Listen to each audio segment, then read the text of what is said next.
Welcome to the Grow Your B2B SaaS podcast. In this podcast, we cover all topics on how to grow your B2B SaaS, no matter in which stage you're in. I'm Joran Hofman, the host of the show and the founder of Redditus, which is a B2B SaaS that helps other B2B SaaS companies to set up, manage, and grow an affiliate program. Being a founder myself means I'm going through the exact same journey as you are, experiencing the exact same issues, and probably have the exact same questions. And this is why I started the podcast in the first place. Get advice from industry experts on how to grow my B2B SaaS. So if you like this content, make sure to subscribe, follow, give it a thumbs up. Let's just dive in. In today's episode, we're going to talk about how to implement a profit-led approach for your SaaS. As running out of cash is the most common reason why startups go out of business, it's a very important topic to cover.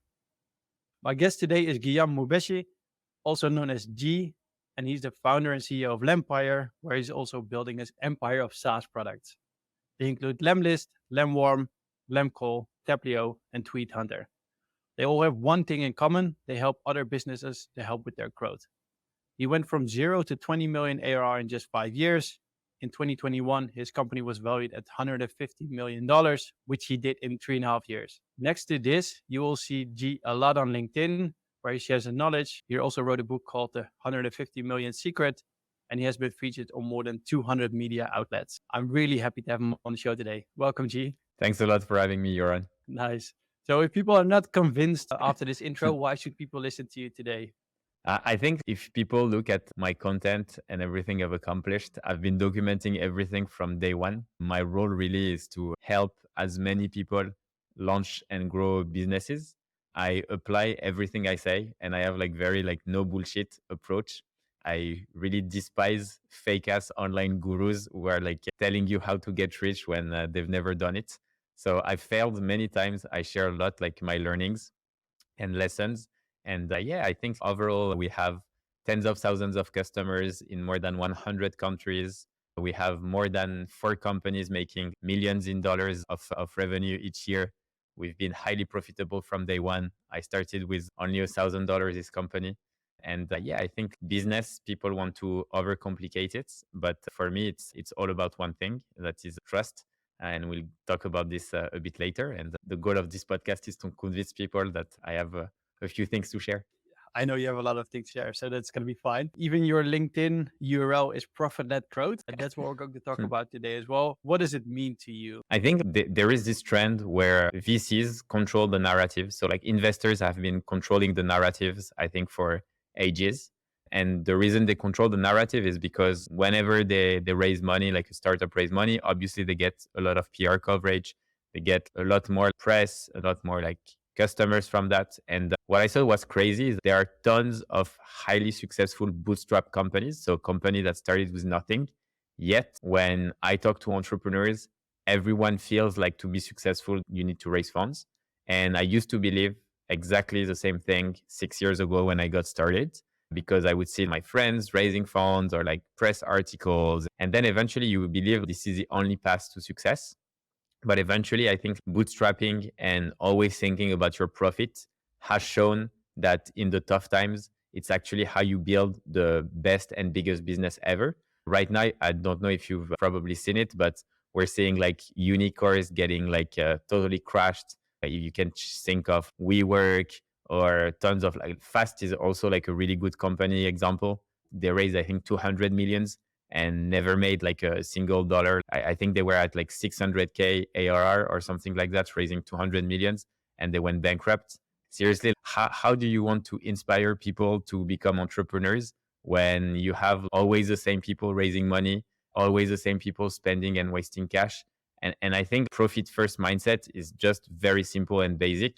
It's common sense for me. If it's your business and you want to be here for a long time and impact people's life as positively as possible, you need to be owning your P&L. And your P&L is all about your profit and the cash you have. So you can't run out of cash. If money is oxygen, that's pretty much the basic that you need to always have a look on. Yeah. And as you mentioned, money is oxygen, and you want to impact people. So you want to build good products which bring value, and then you just build a profitable business. Definitely. Talk about your book a little bit. Your book is called The $150 Million Secret. To quote your book, like I haven't read the entire book yet, but I definitely read the things which were relevant to me. And one thing you mentioned were hacks and silver bullets are awesome for good stories, but will not lead to a successful business. So my question, is there really a secret in growing a $150 million business? Yeah, so I think, to be honest, the way I wrote the book first is there are like lots of different chapters and you don't have to read it like in just once. It's basically something that where I wanted to share everything that we've done and that works. And essentially for me, the secret to growing a business comes down to one thing, especially in B2B. And this thing is called trust. Because if tomorrow, for example, I say, hey, Joran, if you give me $10 this week, I'm going to give you like $100 in 2 weeks. Would you do it? In your case, I would do it. Okay, because you trust me. Yeah.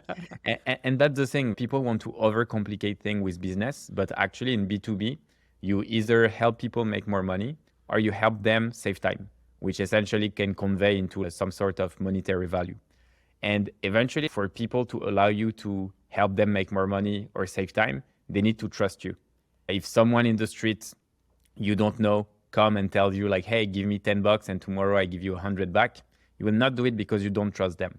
And for me, if you break down what trust is all about, I call this the trust triangle, which is 3 sides of a triangle. Each side represents like one concept. The first step is, and the basis is the emotional connection. So for example, right now, people watching this video or listening to this podcast will probably think, okay, like I like Joran and G, I think they're cool. Or the total opposite, I think they're just jerks.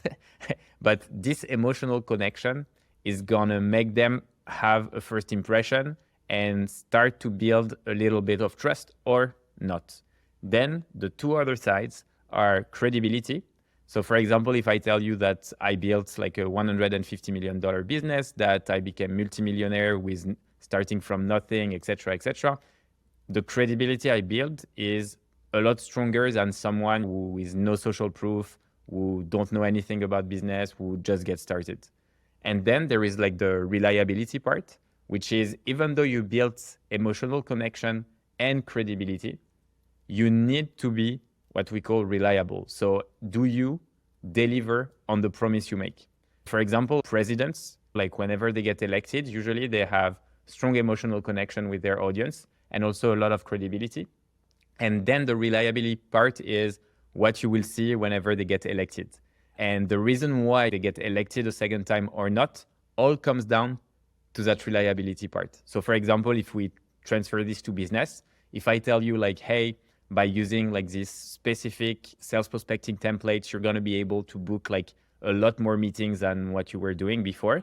And if you apply like the template and it works, I will be highly reliable. But if it doesn't, then the trust is entirely broken. And what I like about the triangle is if one side of the triangle is missing, everything falls down. And for me, the way you should build your business should always be by keeping this triangle in mind and always thinking, okay, is what I'm doing impacting any of the side of the triangle? Yeah, it makes a lot of sense. I think like that's why you also build in public. You have a lot of guides, you have a lot of things. So with the products, I guess you have like you build credibility as in you have been growing it, but being reliable by showing exactly people how to do it. Exactly. Yeah. And also, I'm also really sick of like fake ass online gurus who are basically like just another version of a pyramid scheme. They teach you how to make money, but they've never done the thing that they are saying. And the only way they got rich is by selling you like a dream of becoming a millionaire very quickly when they've never done it themselves. Yeah, I love it. Like I can't remember how many conversations I get for people who are trying to help me to grow my business, even though they haven't done it themselves yet. I think this is definitely a good best practice. If we go to common mistakes to make it more towards Lempire, like what are maybe some big mistakes you made, but you also see other companies making?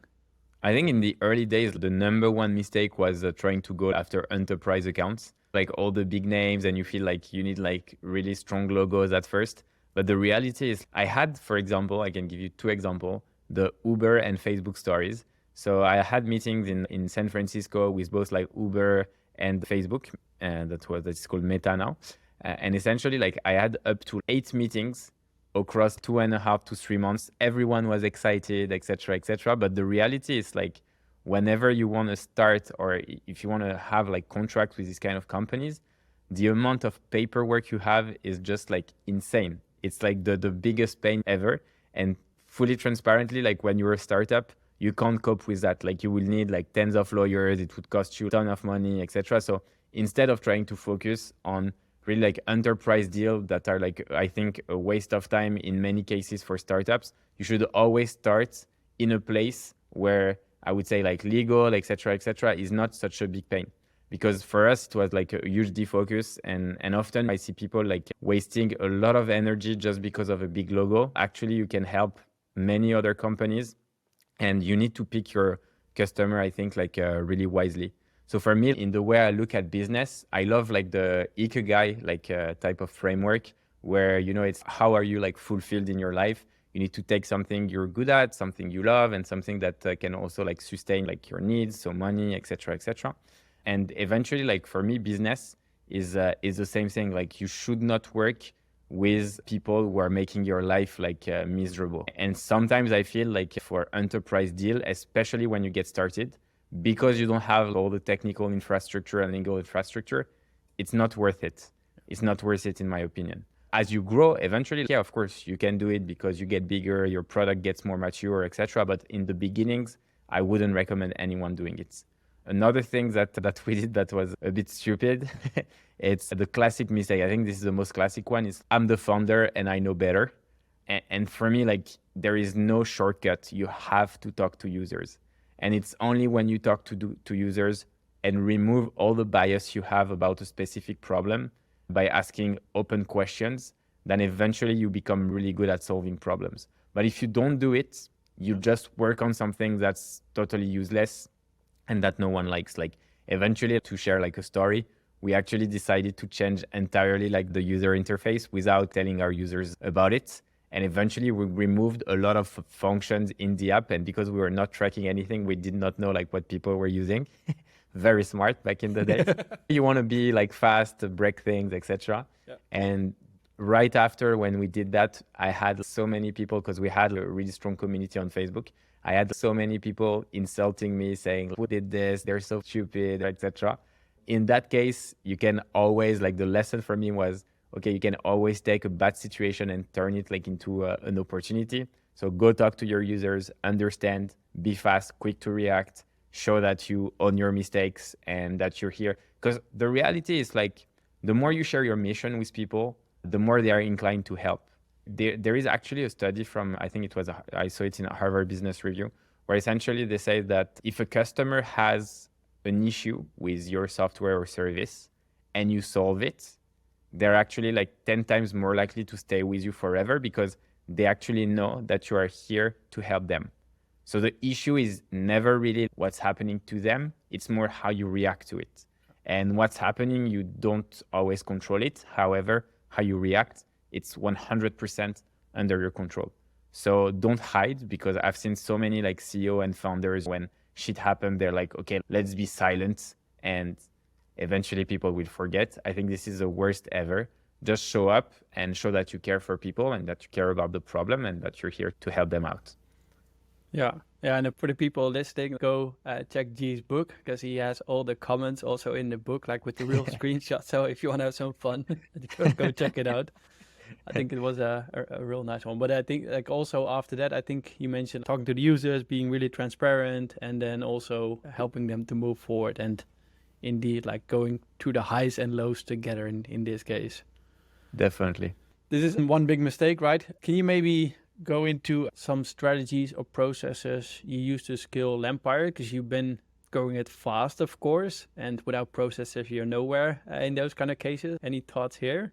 Yeah, I think what we were really good at is, first, we had no money when we started. So it was like just $1,000. So we couldn't spend a lot of money. So we had all the free credits from AWS when you were startups, etc. So on the tech side, it was close to zero. And on the marketing and sales side, essentially, we decided to use our own products.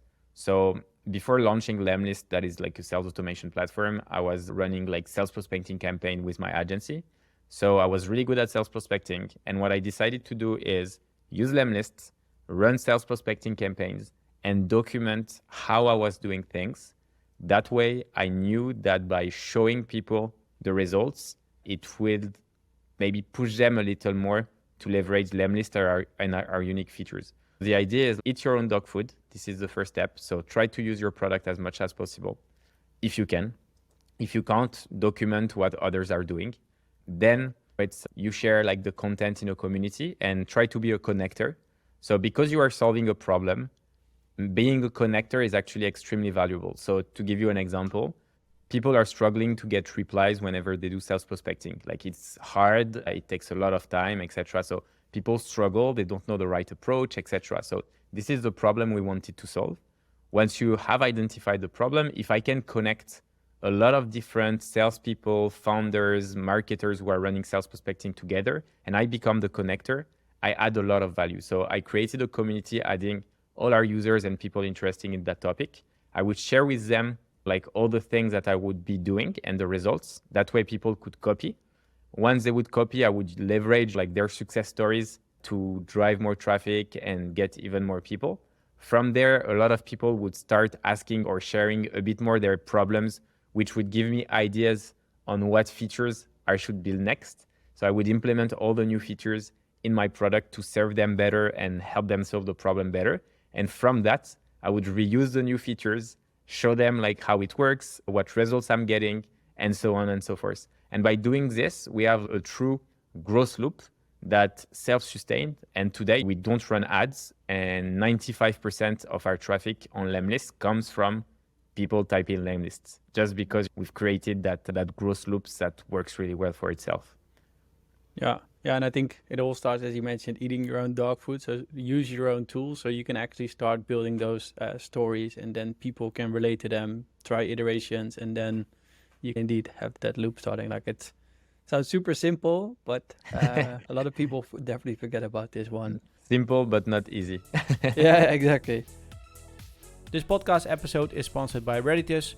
Reditus helps B2B SaaS companies to set up, manage, and grow an affiliate program. In short, it means you're asking other people, affiliates, to promote your SaaS. You would only pay the affiliates a kickback fee when they deliver you paid clients, making it a very cost-effective and scalable way to grow your MRR. See more at getreditus.com.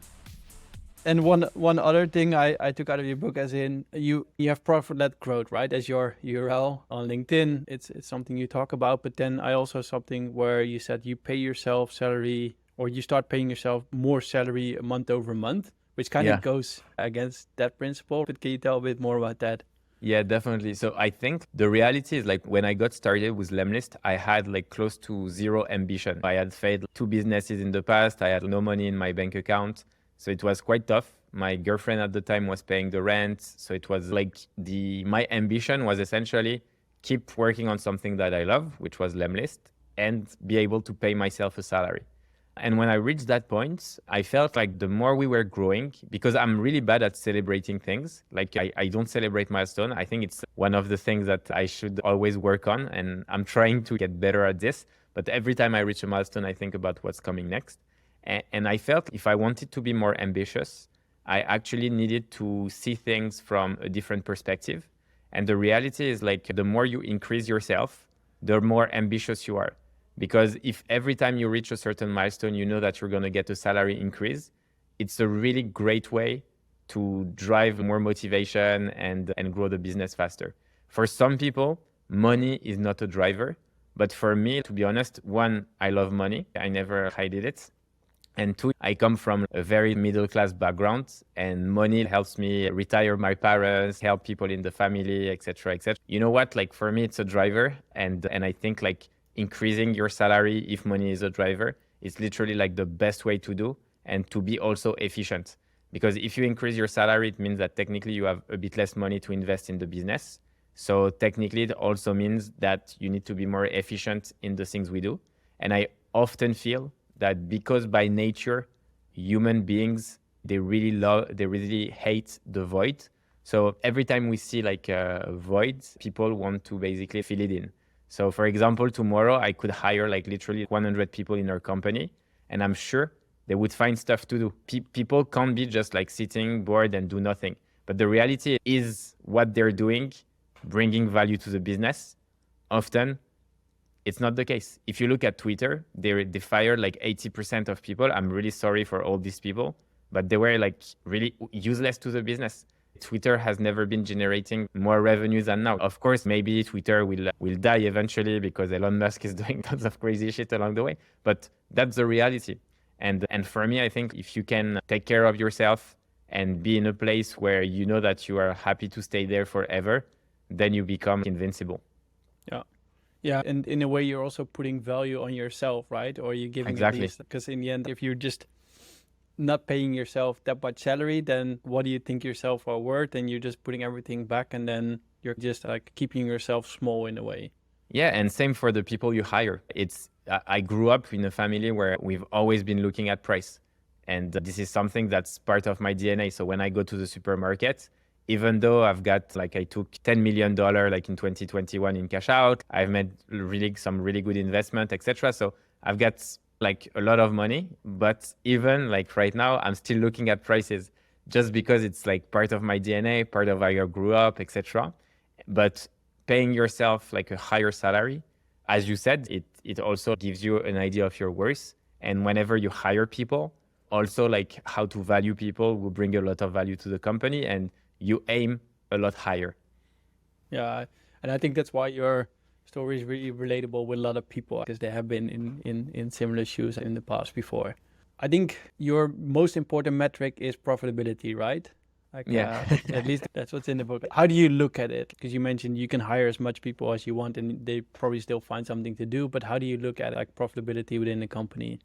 I think for us, it's super important to be like anywhere between, let's say, 45 to 35% of EBITDA, which is basically earning before interest, depreciation. I don't know, like I need to go back to my business, but essentially like profit before tax. Yeah. In our case, I know that some people have actually crazy definition about EBITDA, but we keep things very simple and close to profit. And the reason why is you never know what can happen. So first, it's always important to have like a good profitability. And the reason why, VCs don't want you to be profitable is because what they're saying is they want you to focus on spending the money to grow faster. Yep. So that was the narrative until, let's say, 2021, 2022. However, when it shifted totally and money started to become like not free because it was free money before, then investors started to say, you know what, like reaching profitability would actually be good. So what happened? Half of their portfolio company got shut down, bankrupt, etc., or will bankrupt in the years to come. And essentially, like if you're not profitable, you're not in control of your company. So my goal is to first be in control, not only for me, but also for every employees we have. I don't want to be like saying, hey, you know what, like I can't raise funds, so I'm going to have to lay off everyone. No, that's not something that's acceptable for me. And the second part is people don't realize the leverage you have when you're profitable. Because if you are like in the narrative of always raising funds, you become like, pardon my French, but you become like an investor's bitch, to be honest. They will decide of your face. However, if you're profitable, even if you want to accelerate growth, so to give you an example, I think we will end up the year at a $24 or $25 million in annual recurring revenue. If we go to a bank, because we are making like close to $8 million in EBITDA this year, if I go to a bank, my leverage is 7x on my EBITDA, which means that technically I could get from the bank $56 million, which is like already like a huge round of funding. And of course, we're talking at my scale, etc. But even if you're smaller and you're like at 2-3 million, etc., and making maybe 1 million in EBITDA, your leverage with a bank is actually a lot higher. So you can always like leverage banks to eventually grow your business and do it in a way that you are in control, you don't dilute yourself, and you don't have people who are just telling you what to do, who to hire, who to fire, what you should do, etc. Yeah, I really love that mindset. I guess for people listening, we did have Nathan Latka on the show as well from Founder Pod. So yeah, that's true. Nathan early is great stage, also for that. you can go that route, but I think a bank will give you better deals when you're at your stage. Some best practices. We talked about mistakes. Can you share some best practices regarding your bootstrapping journey? Yes, I would say like the first thing is to always be talking to your customers. As I said, we're close to 24, 25 million in annual recurring revenue. The last 3 weeks, I had maybe like 20 customer interview. You should always like keep a pulse on the business, keep a pulse on the problem you're solving, why you're solving it, understand what are people pains, because it's only when you are so sick of hearing people telling you about the same thing that eventually you're going to be like, fuck it, I want to solve it. For me, that's the most important thing. Second thing is know who you target, and not just your ideal customer profile, but there is a concept I created called like the magnet persona. So the magnet persona is a different way to look at business, because the reality is, if you take Lemlist, for example, we have a lot of different personas. We have head of sales reps, growth marketers, founders, sometimes people doing SEO, sometimes doing PR outreach. So lots of different use cases. So what you want to do is, obviously, like, you can't market for everyone, because otherwise your website would be just like a mess and the message would be not understandable at all. So what you want to do is to find the persona you want to target and the persona that will attract all the other one. And for example, if you take Apple back in the days when computer just got started, they knew, or Steve Jobs knew, that because computer was going to be huge and the internet was coming and that it's gonna revolutionize essentially the way we create, he knew that designer would be a strong target for computers, just because they would need to create things directly from an interface. So if you look at Apple's strategy, they invested heavily on their product towards designers. So they invested obviously in the design, packaging, etc. Like, it's very well known for that, but not only, like, for example, like graphic performance, they invested heavily on this. They were like the best computer to use like Photoshops, etc., for like many years. And this was their magnet persona. Why magnet persona? Because if you think, right, like you close your eyes and you think of a designer, how they're dressed, how they feel, etc., what you're going to say, they are cool.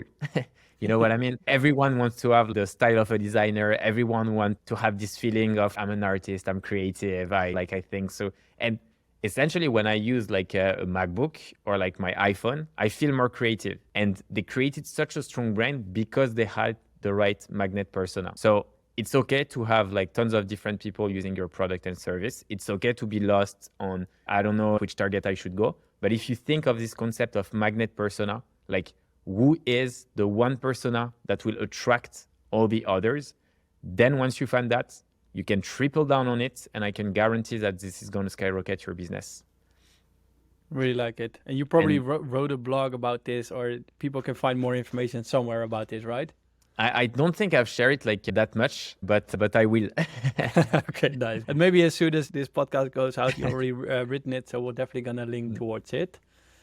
And I guess maybe one final question regarding best practices, because especially in the book you mentioned you had 4 things we shouldn't have done that made us successful. So you get a lot of advice, right? Things on you should do, you shouldn't do. Yeah. And you had 4 things which actually you shouldn't have been doing, but you did anyway. Yeah. So first thing was like, you shouldn't work on multiple acquisition channels. Usually people tell you like, focus on one. And if you nail it down, go 100% on it. I've never been like great at something, but I think I'm pretty good in many different things. So for me, I think it was just, it's just like overall, it worked today in today's world a lot better if you are everywhere. If people see you like on Instagram and they see like more personal stuff, if they see you on LinkedIn and they see like more professional stuff, if they see you like in their mailbox and it's like really in-depth content, etc., if they see you on YouTube for others formats, like people will connect a lot better. And as I mentioned, what you want to build is trust. And each content that you create, whether it's for your emotional connection, the credibility, or the reliability, is something that will help you drive more business. Another thing was you shouldn't work on multiple projects. So we launched a side project. I think it took us maybe 2 days to develop. And eventually, like, it was something that we invested, like we had 1 freelancers that we paid $2,000 per month working on the project. And within 18 months, it was doing $600,000 in annual recurring revenue. And we decided to sell that business. And by selling this business, I documented the whole sales process, which drove someone to reach out to me asking me for advice on like a deal, like whether or not it was a good deal. And eventually when the person shared with me the offer he got, I basically told him I could make like similar offer and I acquired this company. So it's like all of these things, for me, if you want eventually to have what I call like breather or maybe like oxygen type of little bubbles, oxygen bubbles, it's sometimes cool just to go out for 1 week, build a side project that's been like hitching the back of your head or something like that that you really want to do and see what's up, because you never know what can happen. Some people might say it's a defocus. For me, I need to defocus because I'm very like a person that obsess over things. So if I obsess for too long on something, I lose my creativity. And everyone is like this. I think when you are an entrepreneur, you have some sort of obsession. I'm not going to say every entrepreneur is crazy, but a little bit in some way. It's normal because you get slapped in the face pretty much like every single day. You need to be a little bit crazy to keep on going. So for me, it's if you have these times where something you feel like it's a huge opportunity, etc., and it excites you a lot, go do that for a bit, see what traction it has. If it doesn't work, fuck it, you already have a strong business. But if it does, you can hire someone and have this grow and work as a side project and generate more revenue. Because people really underestimate what we call compound effect. So for us, when we had the Lemlist audience, obviously when we launched like the side project that we decided to solve afterwards, yeah, it was a lot easier because I knew already a lot of people. My trust triangle was pretty strong. And it's the same thing, like all over again when we launch a new project. Yeah, and I love, I guess, also what you mentioned as in because you documented the entire story of selling the product, right? You just bring opportunities to you by sharing your story. So instead of just pulling, you just share your knowledge, and then things will come to you one way or another. Exactly. Another part was maybe like the hiring part. People tell you like hire always like the A players, people who have done it, etc., etc. In reality, I think, to be honest, that I don't regret the way I did it as a first-time founder. I guess it depends if you built a company or not. If tomorrow I would build a company, I would do things like differently, just because I have a different knowledge, etc. But as you get started, first, it's very difficult to attract talent. So what I would recommend to people is to, from the early days, network as much as possible with people you would dream working with, because sometimes like it would take you 2 or 3 years to close a profile and to create the next chapter of the company. But eventually, for me, I've always invested heavily in people. I've always trained people like heavily. And I think sometimes you have to make like strong bets. And we only had like underdogs in our company, people with some crazy profiles, like one guy coming from movie school, another, I don't know, like working in a parking lot, another working in a cafe or whatever. Like it was just like crazy. I don't look too much at what people have done in the past. I look at what they can do now and their potential. And that's something that worked really well for us. Yeah, you really get the hustle mentality in as well a bit, where they really want to prove themselves. Yeah. Nice. If we go to the final 4 questions, when we talk about building a profit-led SaaS, what kind of advice would you give somebody who's just starting out and growing to 10K monthly recurring revenue? I think the first thing is, are you passionate about the problem?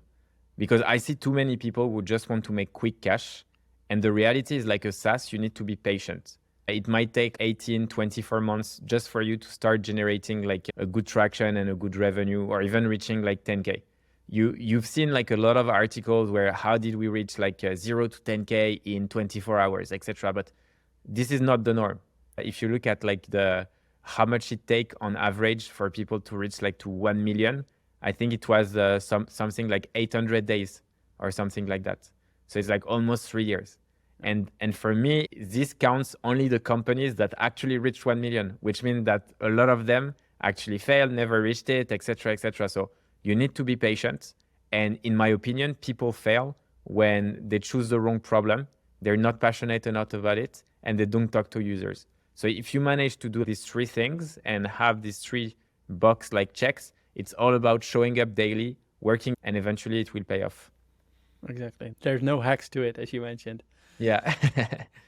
Once we reach the 10K MOR and we are going to make a big step, you're going to grow towards 10 million ARR. What kind of advice would you give somebody here? I think it's something like a mistake I did, but it's really hiring the right people. And the reason it's tough is because like when you don't have like experience in hiring, you're going to make mistakes. And I guess even when you have experience, you're going to make mistakes. But for me, people are everything. If you can't build a dream team, you will not be able to reach like 10 million in ARR. So what I would advise is first have really well identified flywheel. And that can be pretty much anything, like there are no like magic playbook. And the second thing is spend a lot of your time hiring and finding talents. Yeah. And as you mentioned, you built your company in the moment where money was free, basically. So you were basically competing against VC-backed companies. Like, how do you make sure that you actually keep the people in? Because in the end, you hired them with no background, but at one point they did get a good expertise. So they could have gone to a VC-backed company and probably get a lot more money there. Yeah, definitely. So I think, to be honest, they are like, if people like, I've never seen someone leaving just because of money. People always leave because of other things. And that might be like not the right manager, not enough learnings, sick of this opportunity, feeling burned out, etc., etc. So for me, I think when people say, hey, we can't compete because they're paying too much, etc., I just think it's bullshit. It's always the same. It's perceived value. It's all about perceived value. So if people did not choose you, is because you are not good enough at selling the project. Because in reality, if you're an employee, and except if you have like tons of debts and tons of like financial obligation with like your family, etc., etc., apart from that, people will always pick an inspiring project where they can be themselves, where they can really level up, see a path for growth, etc., versus something that's highly paid and 9 to 5. And when I say people, I only talk about top performers. And for me, if someone prefers like a 9 to 5 from a VC-backed company where like you get paid like a lot higher salary, it just means that you're not a fit for our startup, because we grind, we work hard, etc., etc. So it's eventually like those people are just not the right fit, and you'd better help them. Yeah. And I think it's a bit of a cliche, right? Where you're basically looking for people who want to make a difference and really want to follow the journey. Yeah, absolutely. When you launch a startup, it's a small team. So if you have people who just don't care about the project, like there is no way it's going to be successful. Yeah. Nice. One personal question. You mentioned a couple of things, I think, already, but what is one thing you wish you knew 10 years ago? That's a good question. I think something I wish I knew is do not listen to people who don't have what you want. Do not listen to their advice. If someone doesn't have what I want or who I want to become, or is not who I want to become, then there's no reason why I should listen to what they're saying. Yeah, so take the triangle again into mind here. Does that person actually have? Is he reliable? Nice. If people want to get in contact with you, what is the best way to do? LinkedIn or email. So Guillaume@lempire.com for email, or LinkedIn. I answer all my messages. Yeah, and I can tell people here that he does answer them personally as well. He doesn't want to get kicked off LinkedIn anymore. So we'll make sure to add the LinkedIn profile. We're going to make sure we'll add a link towards your book so people can dive more into that. Awesome, thank you. Nice. And what we've been doing, or what we are going to do in this podcast, is we're going to have a Q&A in here. So if you're listening to Spotify, go and check it out. Or there's going to be a poll. Look at your screen now and then give us some feedback regarding this show. Thanks for coming on, Aji. Thanks a lot. Have a great day. You too. Thank you for watching this show of the Grow Your B2B SaaS podcast. You made it till the end, so I think we can assume you like this content. If you did, give us a thumbs up, subscribe to the channel.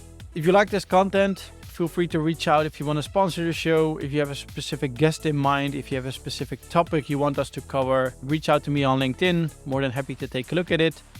If you want to know more about Reditus, feel free to reach out as well. But for now, have a great day and good luck growing your B2B SaaS.